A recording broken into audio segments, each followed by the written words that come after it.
साधु सुंदर वर्ग के नरेवाजो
सदगुरु तेरी औकड़ी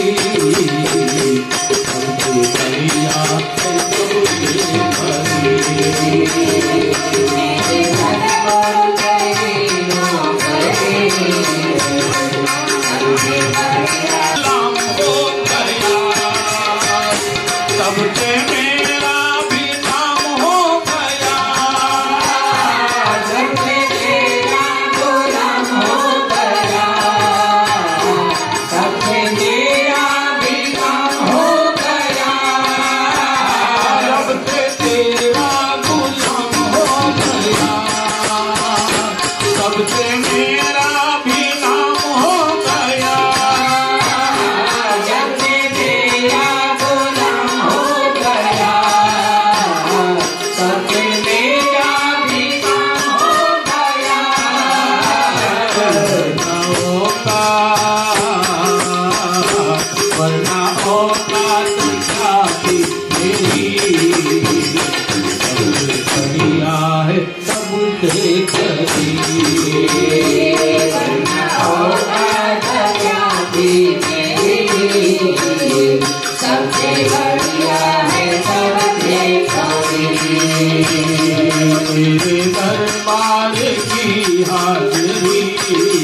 मिले ना मिले गम नहीं, तन बात कुछ कम नहीं, कुछ मिले ना मिले गम नहीं,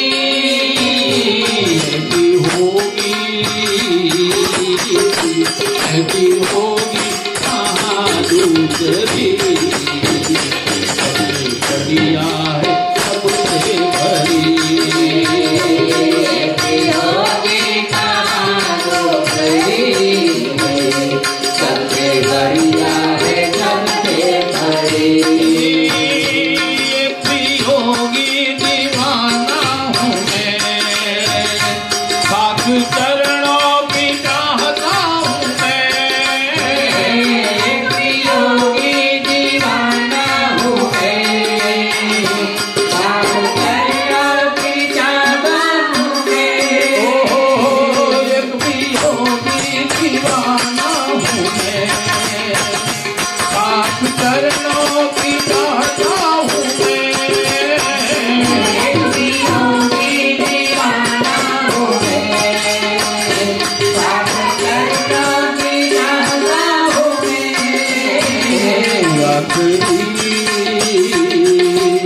बढ़िया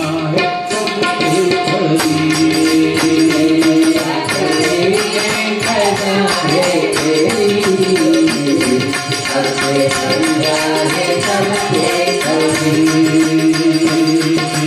सदगुरु तेरी नौकरी, सबसे बढ़िया है सबसे भरी,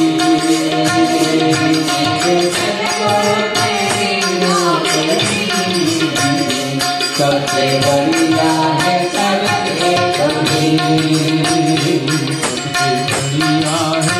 भरी, सबसे बढ़िया है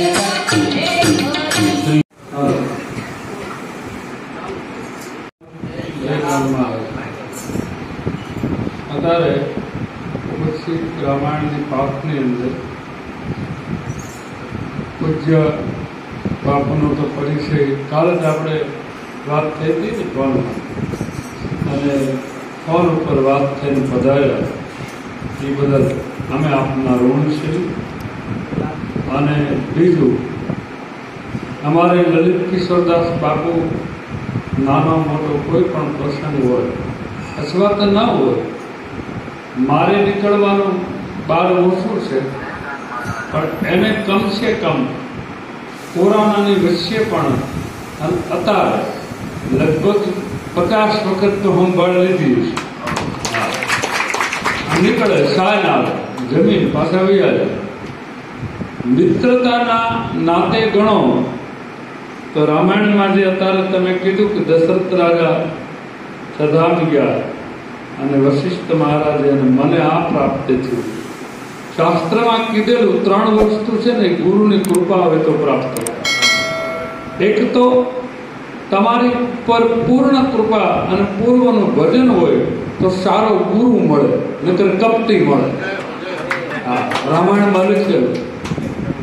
તમારું પૂર્વનું પુણ્ય હોય તો તમને સારો ગુરુ બધા સારા જ હોય, પણ એમાંય કોઈક કપટી આવી જાય, કોઈક તાંત્રિક આવી જાય, કોઈક મેળો આવી જાય. કારણ કે એ વખતે પ્રતાપભાન ભટકાઈ ગયો હતો. હા, એટલે આપણને ભટકાયમાં કઈ નવાઈ નથી. હા, ત્યારે એને ભટકાઈ ગયો હતો. એટલે કહેવાનું, શક્તિકેતુના પુત્ર હતા અને છતાં એના પુત્રને જ્યારે અતિ લાલચ થઈ એટલે ગુરુ પાખંડી મળે. એમ લાલચ વધે એટલે ગુરુ પાખંડી જ મળે. લાલચ ન હોય એટલે રામાયણ ને ભાગવત જ મળે. હા, લાલચ ન હોય એટલે આ પ્રાપ્ત થાય. એટલે તમારી લાલચ નથી ને એટલે આ બધા તમે પાઠ કરી શકો. ચિત્રકૂટ જાઓ, આમ જાઓ, આમ જાઓ, એટલે આપ બધા પાઠ કરી શકો. ત્યારે એની અંદર અમારે લલિત કિશોર બાપુ ઘણા સંતો આ રોડે નીકળતા હોય, બધા પધારે જ છે, પણ બાપુ વિશેષ આવ્યા. નાલખોરે રામાપીરના નોરતા હતા એટલે ઘણા સંતો આવી ગયા, એટલે જે 2 થયા છે એટલે બધાને બોલાયા નથી. નકર તો આમંત્રણ આપો એટલે બધા આવે, પણ છતાં સંતવાણીમાં અમુક સંતો આવવાના છે, આ રાત્રિએ છે એમાં. એટલે આપ બધા જ્યારે લલિત કિશોર બાપુ બેઠા છે, મંદિર એનું તમારી લીંબડી પૂરી થવા આવે, પણ મારું વ્રત પૂરું થવા આવશે. અને ત્યાર પછી આ બાપુ પધાર્યા ત્યારે રામાયણની અંદર જે લખેલું છે એ તો બધાય વાંચી શકે, પણ એની અંદરથી સાર કાઢીને અને બેહાડી દે એનું નામ સંત. લખેલું તો વાંચી જ શકાય, પણ અમુક અર્થ આ જ થાય. અમારે ગંગા સતી ભજનમાં એમ કીધેલું કે કુપાત્રની આગળ વસ્તુ ન વાવીએ પાનભાઈ. એ શબ્દ ઉપર ઓછામાં ઓછા 500 જણાએ અર્થ કર્યા છે, પણ મારી દ્રષ્ટિએ એ લાગ્યું કે કુપાત્ર કોને કહેવો અને કઈ રીતે ગોતવો, એ ગોતી નાખો એટલે આપણે એની પૂજા કરી. કુપાત્ર કેવો કોને? આપણે હારો જન કાર્યક્રમમાં રાખ્યો હોય, હારો જન નોકરીએ રાખ્યો હોય, હારો જન ઘરે રાખ્યો હોય, પણ એ કુપાત્ર થઈ જાય ક્યારે? સંગ દોષ થાય એટલે કુપાત્ર થઈ જાય. એટલે કોઈ પણ સંગ કોઈનો ન કરવો, બને એટલો ગુરુનો કરવો, ભગવાનનો કરવો. બાકી જય શ્રી રામ.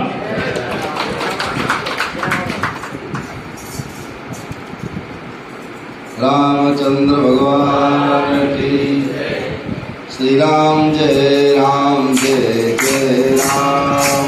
श्री राम जय राम जय राम जय राम.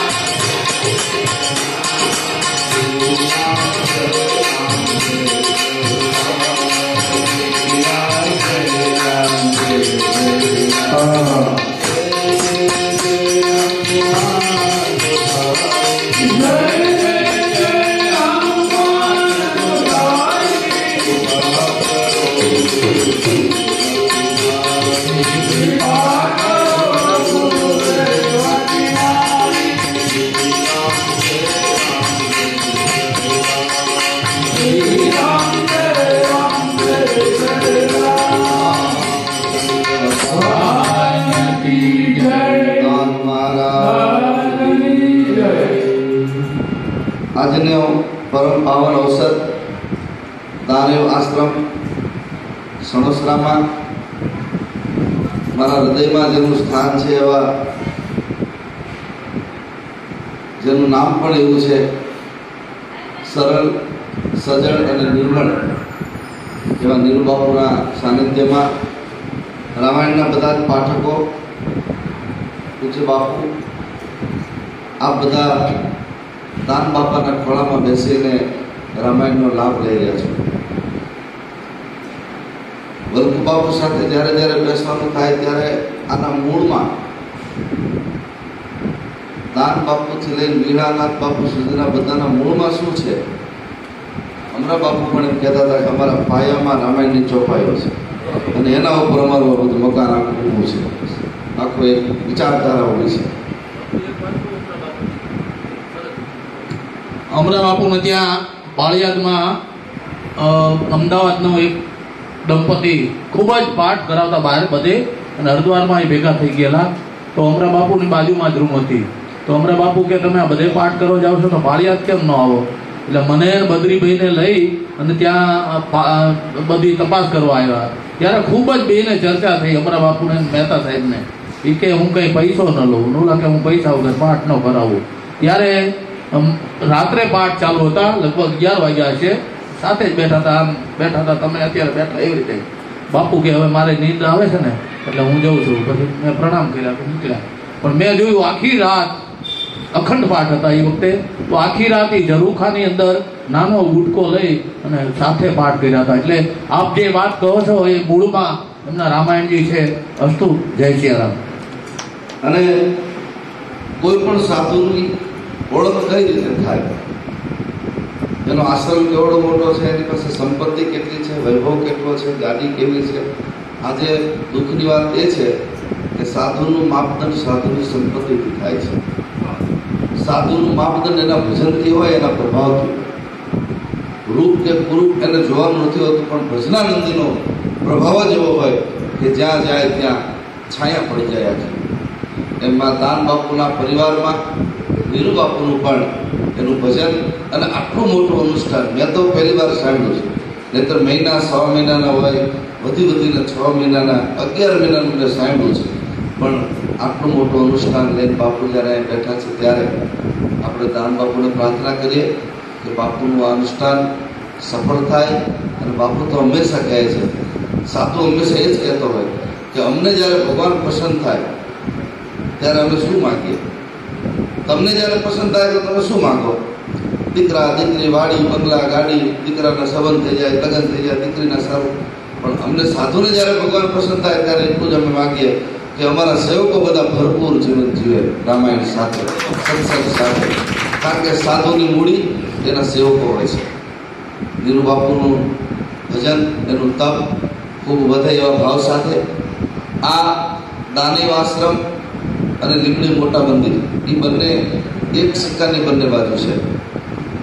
અમારા ખાલી શરીર જ જુદા છે, બાકી બધું જ એક છે. પણ પ્રેમની વાતો કાગળમાં નથી લખી શકાતી. એ તો કોઈ હમણાં બાપુ બોલ્યા, ઊંડાણના રહસ્યો સમજો, છૂટા છૂટા તીર રે અમને મારો મારે ભાઈજી મહેતી સયા ન જાય. તીર વાગ્યા અને હૈયા ભૂખાણા. એ દળનું દળતા માં ગંગા સતીન પાનભાઈએ જે સત્સંગ કર્યો છે, એવો સત્સંગ જેના જીવનમાં ઉતરે એને ખબર પડે કે સાધુનો પ્રેમ કેવો હોય. રામચરિત માનસમાં મિત્રતાની વાતો ભગવાન રામ પોતાના સ્વમુખે બોલે. રામ બહુ ઓછી જગ્યાએ બોલ્યા છે, પણ જ્યારે જ્યારે બોલ્યા છે ત્યારે એની બધી જ ચોપાઈનો જુદી તારીખ એમાંથી એક રામ ગીતા આખી બની જાય, મંગલાચરણ લઈને વચ્ચે. અને ભગવાન રામ જ્યારે સુગ્રીવને મળે છે, સુગ્રીવને થોડો ભરોસો નથી આવતો. જીવ છે ને ગમે તેમ તો, હું તારા વાલીને મારી નાખીશ. બોલે મારાથી બહુ અઘરું છે. પછી એને પ્રમાણ માંગ્યું ભગવાન પાસે કે દુદુંભી નામના રાક્ષસના હાડકા પડ્યા છે, એને જો તમે ઊંચા કરી આપો તો સમજો તમે કરી શકશો. અને ક્ષણ માત્રમાં ભગવાને ઊંચા કરી, પછી એને હથિયાર હેઠા મૂક્યા કે નહીં, હવે મારા હરિનો જન્મ થઈ ગયો છે. પ્રમાણ આપ્યું છે. કોઈ પણ સંત, કોઈ પણ મહાપુરુષ, કોઈ પણ અવતાર આ જગતમાં જ્યારે આવે છે ત્યારે પ્રમાણ આપે છે. અહીંયા તમે જુઓ તો આ માયાભાઈને સર પોતે ધામમાં ગયા અને દાન બાપુ ત્યાંથી નીકળે છે, નનામી નીચે ઉતારી અને લાકડી અડાડી ભાઈ ઊભા થયા. આ જો ફોટો દેખાય સામે. પણ મને કોઈ પૂછે કે શું અડાડ્યું હતું, તો લાકડી નહોતી અડાડી, દાન બાપુ એનો હાથમાં અડાડ્યો હતો. મને હું તને મારામાંથી આયુષ આપી દઈશ. અને એવા ભગવાનને ગમે એવા રૂડા રૂપાળા કામ નીરુ બાપુ તરફથી અહીંયા કેટલી મદદ થાય, કેટલું બધું કરે છે. અને સાધુ ક્યારેક કંઈ પણ કરતો હોય છે ત્યારે એક વસ્તુ ધ્યાન રાખજો, કોઈ પણ સાધુની પાસે એની કેપેસિટી કરતાં વધારે પૈસો હોય ને તો પણ હું એને ચોર માનું છું. એ ચોર છે સમાજના. કારણ કે એને ભેગું શું કામ થયું? સાધુની પાસે ભેગું થાય જ નહીં. એને તો આયુ જમણા હાથે ડાબા હાથે ક્યાં વાપરી નાખે ખબર ન પડે. ભેગું કરવાનું, હા, એની ડિગ્નિટી પ્રમાણે, એની આશ્રમ પ્રમાણે, એના મોભા પ્રમાણે બધું હોય. પણ જ્યારે આપણે ક્યારેક જોઈએ છીએ કે 5,000 કરોડના માલિકો થઈ જાય છે. અને રામચરિત માનસના કલયુગના વર્ણનમાં પાછું લખ્યું છે તપસી ધનવંત દરિદ્ર ગૃહી. આ બધું લખ્યું છે તુલસીએ. એને દેખાતું હતું આ બધું કે તપસ્વીઓ ધનવાન થશે, જે ગરીબ માણસો એની સેવા કરતા છે બિચારા ગરીબ જ રહેશે. પણ એમાંથી જુદા કાઢીને જે માંગણીના વેડે ગણાય એવા સંતોમાંના એક સંત આ પંથકમાં સણોસરાનું ગૌરવ વધારી રહ્યા છે, નીરુ બાપુ. હું નીરુ બાપુને બહુ નજીકથી ઓળખું છું કે જ્યારે અમારે ક્યારેક કોઈના દુઃખની વાત થાય ત્યારે 5 સંતો બેઠા હોય, બધાથી પહેલા નીરુ બાપુની આંખમાં આંસુ ચાલુ થઈ જાય. કારણ કે બીજાનું દુઃખ જોઈશ. એક બે વીક પોઈન્ટ મારે કહેવા છે, ભગવાનનો ને એક સાધુનો. ઠાકોરજીનો દાન બાપુનો એક વીક પોઈન્ટ છે અને એક સંતનો. એની પાસે તમે જાઓ અને આંખમાં આંસુ પાડો એટલે સહન નથી થતું એના. ગજેન્દ્રએ ઊંચો હાથ કરીને હે ગોવિંદ જ્યાં કર્યો ત્યાં તો ચક્ર સુદર્શન છોડ્યું અને ચૂડના મોઢામાંથી એને છોડાવી દીધો. દ્રૌપદી ભર સભામાં ચીકાર કરે છે, કોઈ બચાવી શક્યું નહીં. હે લાલા, હે ગોવિંદ તું આવ. અને ભગવાન સારી હે કે નારી, નારી હે કે સારી, સાડીનું રૂપ લઈ અને ભગવાન એને દ્રૌપદીને ઢાંક્યા છે. મારે આપણે એ કહેવું છે કે જ્યારે આપણું ઢાંકણ ભગવાન કે કોઈ સદગુરુ બની જાય, દુનિયામાં કોઈના બાપની તાકાત નથી આપણને ઉગાડા કરી શકે. અને એવું ઢાંકણનું ઢાંકવું શીખવાનું જો કોઈ ઉત્તમમાં ઉત્તમ પ્રકારનું ઔષધ સસ્તામાં સસ્તું હોય આ દુનિયામાં તો છે રામાયણ. મોરારી બાપુ જેવા પરમ પાવન સંતોએ ઘર ઘર ઉમરા સુધી વિદેશોમાં પણ પહોંચાડ્યું. અને આપણે સુરેન્દ્રનગર ને લીમડી તો રામાયણના પાઠ માટે વર્ષોથી બાપુ, મોટા બાપુ જ્યારે હતા ત્યારે આવા નાના નાના છોકરાઓને રામાયણના પ્રશ્નોત્તરી શીખવાડતા અને ₹1 ભેટ આપવાની ખાલી. એ વખતના સમયમાં છોકરાઓ રૂપિયા માટે પાછા કરે જ બધું. અને એ રીતના એ પ્રશ્નપત્રો હજી મારી પાસે પડ્યા છે, કનુભાઈ ને બધા એ. અને આજ નીરુ બાપુએ અહીંયા રામાયણની પરંપરા ચાલુ કરી છે, એનો મને વિશેષ આનંદ છે, વિશેષ હું પ્રસન્નતા વ્યક્ત કરું છું. અને અમારા બધા જે પાઠકો છે, રામાયણના જેટલા પાઠકો, મોટા બાપુના શબ્દમાં કહું, રામાયણના જેટલા પાઠકો હોય ને એ સાધુની પાંખ હોય છે. અમારે બીજી કોઈ પાંખ નહીં, આ તમે બધી પાંખો, અને એનાથી જ અમે ઉડી શકીએ. રામાયણ ગીતા મારી અંતરની આંખો હરિએ દીધી છે મને ઉડવાની પાખો. આંખ મારી ઉઘડે, આ રામાયણનો આશ્રય કરો અને દ્રષ્ટિદાન કરે ભગવાન રામ. કઈ દ્રષ્ટિ આપશે? આંખ મારી ઉઘડે ત્યાં સીતારામ દેખું, ધન્ય મારું જીવન કૃપાએ નિલેખું. આખું જગત સિયારામ હવે સબ જગ જાની, એવી આપણી દિવ્ય અને પવિત્ર દ્રષ્ટિ બને એવા ભાવ સાથે 2 દોહરા હું ગાઈ લઉં અને પછી પાઠકો એનો પાઠ જેટલી સમયમાં. ઉપદેશુ દિન ગુરુની કા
ભગવાન રામની પરમ પાવન કૃપા અને પ્રસંગ પણ સરસ ચાલી રહ્યો છે. આશીર્વાદ તો કાયમ અહીંયા ચાલે છે. બાપુ તમને રોજ આશીર્વાદ દેવાના છે. પરંતુ આશીર્વાદની જ્યારે વાત કરે છે ત્યારે આશીર્વાદ એક જ વસ્તુનું હું હંમેશા કથામાં પણ કયા કરું.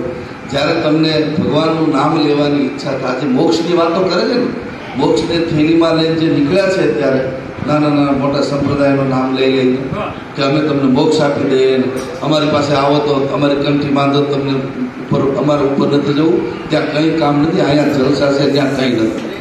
અહીંયા હવે મૃત્યુલોકમાં જે આનંદ છે સ્વર્ગમાં નથી. સ્વર્ગના ફોન મારે નિર્બાપુ બહુ બધાના આવે, ત્યાં ગયા તો મૂંઝાઈ ગયા. વિધાનસભા જેવું છે. અધ્યક્ષના રામ બેઠા હોય, કૃષ્ણ સિંહ બેઠા હોય, આમ વિધાનસભામાં જાઓ અધ્યક્ષને સામે મોઢું જોવા જેવું તો જોવું પડે સામે. એના કરતા લહેર કરો ને અહીંયા. મોક્ષની જ્યારે વાત કરે ત્યારે હું એટલું હંમેશા કહ્યા કરું કે તમે રાત્રે જ્યારે સુવો તમારે નક્કી કરવાનું, કોઈ ગુરુની દાઢી વાંચતા કોઈ જરૂર નહીં. રાત્રે જ્યારે સુવો અને મન વચન કર્મથી રામની એક ચોપાઈ યાદ આવે. કેવો માણસ રામને ગમે? રામ પોતાના મુક્તિ કહે છે. નિર્મલ મન જન સો મોહી પાવા, મોહી કપટ છલ છિદ્ર ન ભાવા.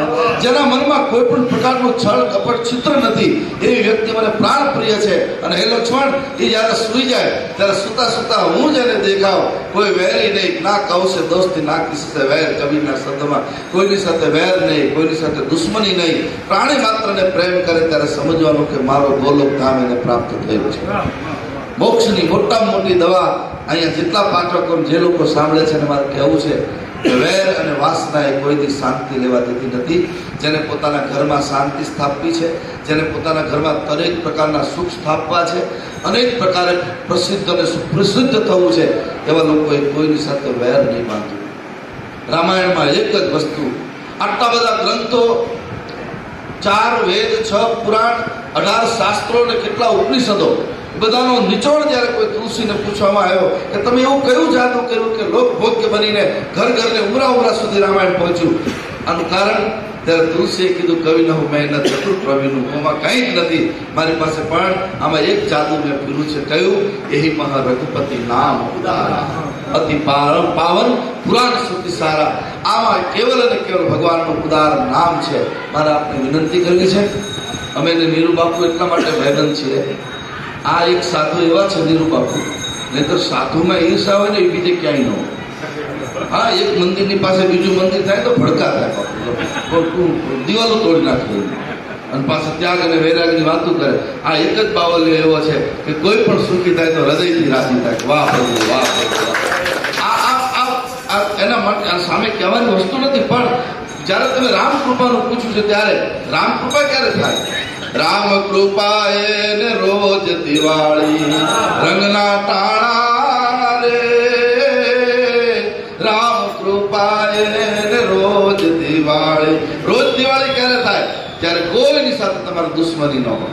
કામ કરશે એની કોઠીએ કોઈ દી નહીં ફૂટશે દાણા રે, મોજ મારે મોજ મારે મોજ મારે રે, અગમય ગોચર અલગ દણીની ખોજ મારે રે, મોજ મારે મોજમાં તો કોથળી નાખીને રહે છે 2 કલાક. સવારમાં કાંઈ હોય નહીં, એની પાસે કાંઈ ન હોય, એ મોજ નહીં. પણ મોજ કોને કહેવાય? રામ નામ ચાલતું હોય ત્યાં પોતે ફાટો ફરતો હોય, આ ફુવારા આનંદના છૂટે એવી મોજ જો કરી હોય તો અગમય ગોચર અલખ ધણીની ખોજ મારે. આ બધી ખોજ છે.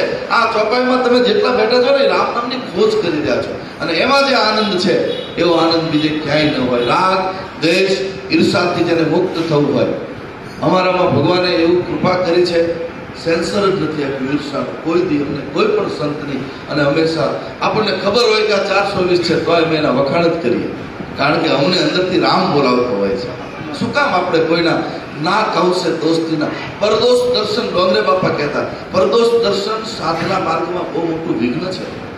આજે મોટા મોટો રોગ લાગ્યો છે, સબસે બડા રોગ ક્યાં કહેગા રોગ, મોટો રોગ છે. લોકો મારા આપણા કોઈ વખાણ કરે તો બહુ રાજી થઈ જઈએ, અને કોઈ કે ફલાણા ભાઈ તો તમારી બહુ નિંદા કરતા તો આપણે લો બીપી હાઈ બીપી, આ સાધુનું લક્ષણ નથી. સાધુનું કામ છે હાથીની ચાલ. મારો રામ ધનુષ્ય ભંગ વખતે જ્યારે ધનુષ ભાગવા જાય છે ત્યારે હાથીની ચાલ પૂછીએ એને લખી છે.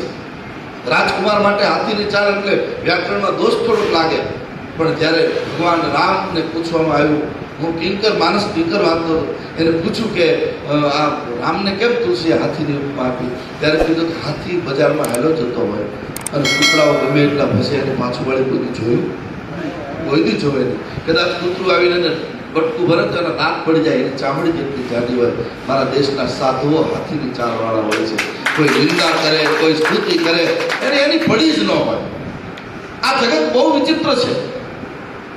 દેશના સાધુ સંતોએ જેટલા મહાપુરુષો થયા એને બહુ ભોગવું છે. નથી મફતમાં મળતા એના મૂળ ચૂકવવા પડતા, સંતને સંતપણા રે મનમાં નથી મફતમાં મળતા. સાધુને સાધુપણા મફતમાં નથી મળતા. ધ્યાન રાખજો, સાધુએ પોતાના જીવનની તમામ અપેક્ષાઓ આકાંક્ષાઓને સમાજ માટે નીચવી તોડી નાખી હોય ત્યારે તેને સાધુતાનું પદ મળતું હોય છે. અને એવા સાધુને પણ આ જગત ક્યાં છોડે છે. કાલ બનેલી ઘટના તમે જાઓ અમરેલીમાં, મૂળદાસ બાપુ સંત કેવા મહાપુરુષ, આખું ગામ આમ નીકળે ભરવું છે. શું કામ? બોલે મારાથી ન કહી શકાય, પાપ થઈ ગયું છે. અરે બેટા એ કાંઈ વાંધો નહીં, એક કામ કર, જ્યાં મારું નામ દઈ દે, હું એનો બાપ છું. આ સાહસ તો સાધુ જ કરી શકે, ભારતના જ કરી શકે, બીજા કોઈની તાકાત નથી. તાળી ઉપાડીને લાડવા ખાનારનું આ કામ જ નથી. સમાજના ધર્મના નામે ધતિંગ કરનારાઓની આ હિંમત જ ન હોય અંદર. અને કીધું તું પણ બાપુ તમે તો આટલા બધા મોટા સંત છો અને તમે આ રીતે બોલે જા બેટા. અને જે ગામના લોકો વંદન કરતા હતા એ પાણા મારવા માંડ્યા. કોઈ ચાલ્યા જાય અમરેલી બજારમાં, એક સાધુને સમજદારી વ્યક્તિ ગામમાં હતી, એની આંખમાં આંસુ જોઈને બાપુ કીધું ચૂપ, કઈ બોલતો નહીં બેટા, આ તો રામ જોવે છે, મારી કસોટી છે. અને એ વખતે ટૂંકમાં કહી દઉં, રામ નથી કરવું. જામનગર ઠાકોર સાહેબ એના શિષ્ય, એને ખબર પડી કે મૂળદાસ બાપુએ આવું કર્યું છે, કંઠી તોડ નાખી અને નવી કંઠી બાંધવા માટે બોલાવ્યા. મૂળદાસ બાપુને ખબર પડી એટલે મૂળદાસ બાપુનું દુઃખ બીજું એ કઈ ન લાગ્યું. એને કહ્યું બીજા તો મને ન ઓળખે તો કાંઈ નહીં, પણ મનુષ્યમાં રાજા હું છું એવું ગીતામાં ભગવાન રાજા મને ન ઓળખી શકે, સામાન્ય માણસો તો ગમે તે બોલે. અને જામનગરની વાટ પકડી. હવે ત્યાં આવી રીતે બધા પાઠ ચાલુ ને કંઠી બાંધવાની તૈયારી. અને મૂળદાસ બાપુ જ્યાં આવે છે નામ સાંભળ્યું ત્યાં તો ધ્રુજી ગયા રાજા. ગુરુનો એક પ્રતાપ, એનો પાવર હોય છે. અને પછી ઉકાળામાંથી મરી ગયેલી બિલ્ડિંગ ઉપાડી અને બધા ગુરુ બનવા આવેલા ને બાવા બધા સાધુઓ એની પાસે નાખી કે આના 4 બચ્ચા હમણાં દૂધ વગર મરી જશે, આ જો કચરાઈ ગઈ છે જીવતી કરો. બધા માતા ખચોડતા હતા કે અમે કરફ્યુ બાંધવાના ધંધા કર્યા પણ કોઈ દી આ તો કર્યું જ નથી. બોલે નહીં થાય તમારાથી કે ના, લાવો ઠાકોરજીનું પાણી. ઠાકોરજીનું જળ આપ્યું, અંજલી છાંટીને એટલું બોલ્યા કે મૂળદાસ નખથી શિખા સુધી જો પવિત્ર હોય તો બિલ્લી જીવતી થાય. અને આહાળા મળી જીવતી થઈ. અને એ જ જામનગર ઠાકોર સાહેબ નવી કંઠી પછી તોડી જૂની ગોતવા માંડ્યા. આ સમાજ છે બધો. આ ક્યારે કંઠી બાંધે તોડે એનું કંઈ નક્કી નહીં. એના કરતા એ મહા રઘુપતિ નામ ઉદારા, ભગવાનના નામનો જે આશ્રય કરશે એને કોઈ બી કઈ વસ્તુ નડશે નહીં. હું આપ સૌને વિનંતી કરું છું, અહીંયા જેટલા બધા ભાઈઓ બહેનો માતાઓ બેઠા છે બધાને તમારા ઘરના વાતાવરણને પવિત્ર બનાવજો, ઘરને મંદિર જેવું બનાવજો.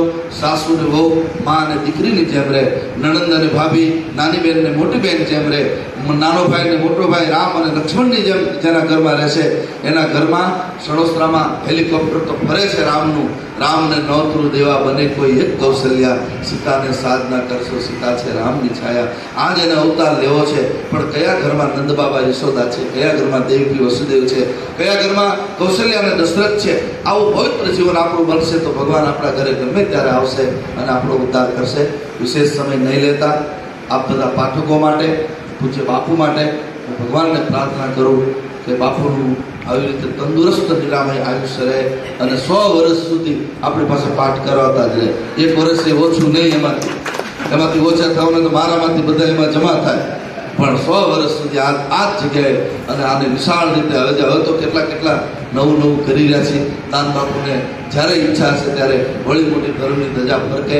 મોરારી બાપુ જેવા 9 દિવસ બેસવાના છે બહુ ટૂંકા સમયમાં, ત્યારે આપણે 9 દી પાઠ કરશું. બાપુ દિવસે રાતે આપણે લગાડશું બધું, પણ આનંદ કરશું. બસ એવા ભાવ સાથે તમારા બધા માટે ભગવાનને દાન બાપુને પ્રાર્થના કરું તમારું આરોગ્ય ધન ધાન્ય સંપત્તિ અને વૈભવ સમાજ માટે રાષ્ટ્ર માટે દેશ માટે ગાય માટે બેન દીકરીની રક્ષા માટે તમારી શક્તિ વપરાય એ ભાવના સાથે વલ્કુ બાપુ આ પરંપરાના ગુરુ છે એના ચરણમાં પણ વંદન કરી સૌને જય દાન મહારાજ જય સિયારામ.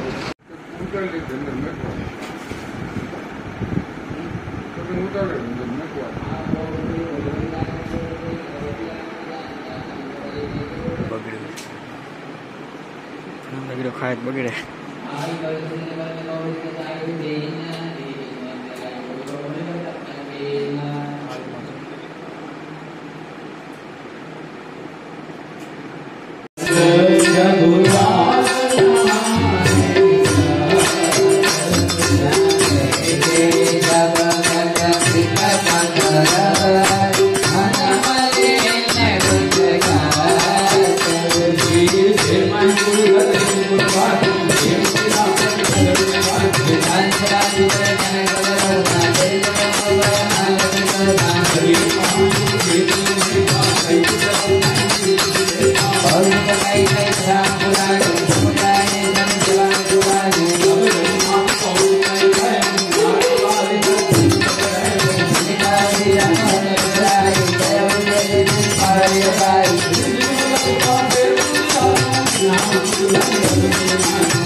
Hare Rama